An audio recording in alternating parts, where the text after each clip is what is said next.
La Banque mondiale a publié dans son dernier rapport concernant les pratiques des activités de 2019 que l'Égypte a mis en œuvre l'année dernière 5 réformes de procédures organisées pour les travaux qui visaient la création d'offres d'emploi, à attirer l'investissement et accroître la compétitivité de l'économie. Selon le rapport, il s'agit du plus grand nombre de réformes mises en œuvre en Égypte en un an depuis les 10 dernières années et aussi le deuxième plus grand nombre de réformes mises en œuvre par un pays de la région du Moyen-Orient et de l'Afrique du Nord cette année. Ces réformes ont permis à l'Égypte de grimper 8 places depuis l'année dernière pour arriver à la 120e place du classement mondial cette année. Les réformes de l'an dernier ont servi plusieurs domaines tels que le commerce, l'accès au crédit, la protection des droits des minorités, des investisseurs, le paiement d'impôts et le règlement des cas d'insolvabilité.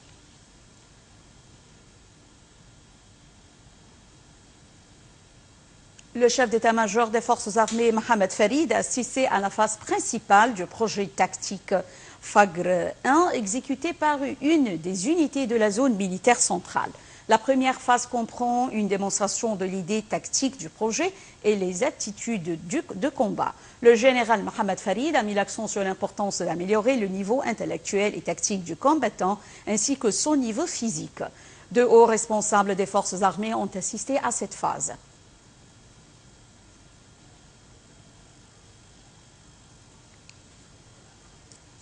Le chef du gouvernement, Mostafa Madbouli, a décidé de former un comité qui sera chargé d'amender la loi numéro 70 concernant les activités des organisations non gouvernementales et ce, en vue de réaliser les aspirations de la société civile.